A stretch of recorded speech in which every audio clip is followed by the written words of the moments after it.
दोस्तों, आज मैं आपको एक ऐसी कहानी सुनाने जा रहा हूं जो आपके रोंगटे खड़े कर देगी। एक ऐसी जगह जहां जंगल की गहराइयों में कुछ ऐसा छुपा है जो ना इंसान है ना जानवर। वो है निगरानी करता। तो लाइट्स बंद करें, हेडफोन्स लगाएं और इस डरावने सफर में हमारे साथ चलें। अन्वी एक 28 साल की चित्रकार मुंबई की भागदौड़ से दूर उत्तराखंड के घने जंगलों में पक्षियों की तस्वीरें बनाने आई थीं। उसके बैग में स्केचबुक, रंग और एक पुराना कैमरा था। उसे क्या पता था कि ये जंगल उसकी जिंदगी बदल देगा। सड़कें संकरी थीं, मोबाइल नेटवर्क गायब, सूरज ढल रहा था। तभी उसकी जीप अचानक रुक गई। इंजन खामोश, चारों तरफ सन्नाटा, सिर्फ पेड़ों की सरसराहट। अन्वी जंगल में भटकने लगी। पेड़ इतने घने थे कि लगता था जैसे वो उसे निगल लेंगे। दूर से एक कर्कश आवाज आई, अंदर आओ, जल्दी। एक पुराने कमरे के दरवाजे पर एक बूढ़ी औरत खड़ी थी, कमला देवी। उसकी आंखें गहरी, चेहरा ठंडा। अन्वी दौड़कर अंदर गई। वो जगह कोई घर नहीं, एक कैदखाना था। अंदर दो और लोग थे, सरिता, एक मां जैसी औरत, और अर्जुन, एक शांत, डरा हुआ युवक। कमरा छोटा था, 3 दीवारें और एक बड़ी खिड़की, लेकिन वो एक तरफा शीशा था। कमला देवी ने कहा, नियम याद रखो, सूरज ढलते ही अंदर आ जाओ, रात को बाहर मत जाना, और हर शाम जब वो आते हैं खिड़की के सामने खड़े हो जाओ।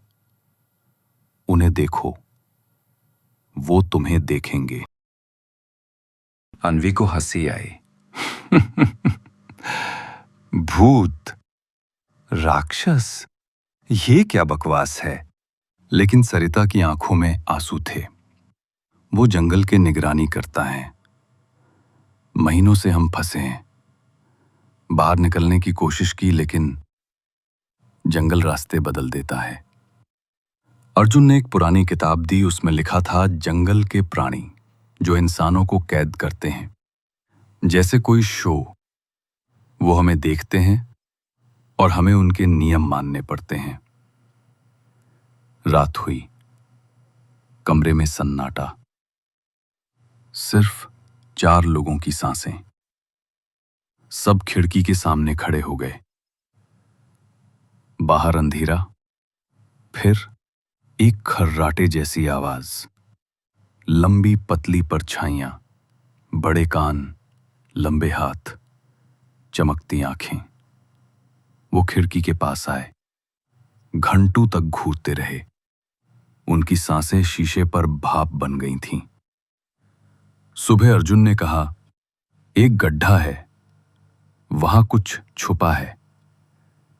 शायद जवाब। अन्वी और अर्जुन जंगल में गए। जंगल सुंदर था, लेकिन कुछ गलत था।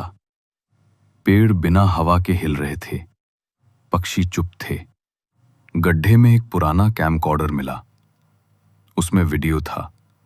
सरिता का पति रघु, वो जंगल में गया था और गायब हो गया। वीडियो में रघु की आंखें बदल गईं। वो निगरानी करता जैसा लग रहा था। एक प्राणी सामने आ गया, लंबा, काला, डरावना। उसकी आंखें लाल, नाखून नुकीले। अर्जुन ने अन्वी को बचाया। वे हवेली लौटे। कमला देवी गुस्से में थीं। चीजें वापस रख दो, वरना वो गुस्सा हो जाएंगे। रातें और डरावनी होती गईं। अन्वी को सपने आने लगे, तुम हमारी हो, बाहर मत जाओ। सरिता हर रात रोती। अर्जुन अब और चुप।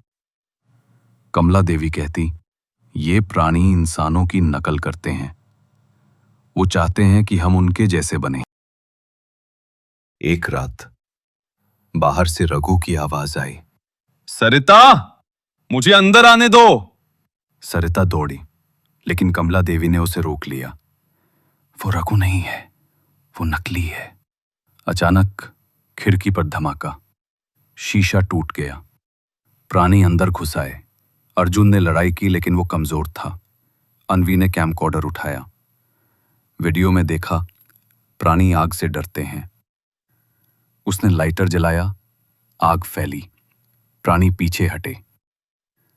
लेकिन तभी कमला देवी बदल गईं। उसकी आंखें काली हो गईं। मैं हमेशा उनकी थी, उसने कहा।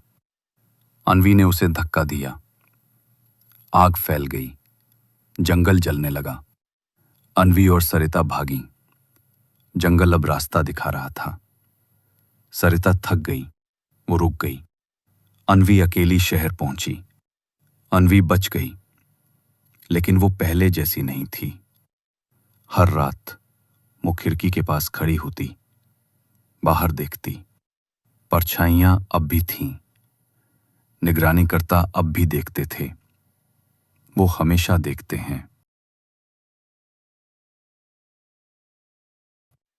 तो दोस्तों, क्या आप अकेले जंगल जाएंगे या रात को खिड़की की तरफ देखेंगे? कमेंट्स में बताएं और चैनल को सब्सक्राइब करें, क्योंकि ऐसी और कहानियां आपका इंतजार कर रही हैं।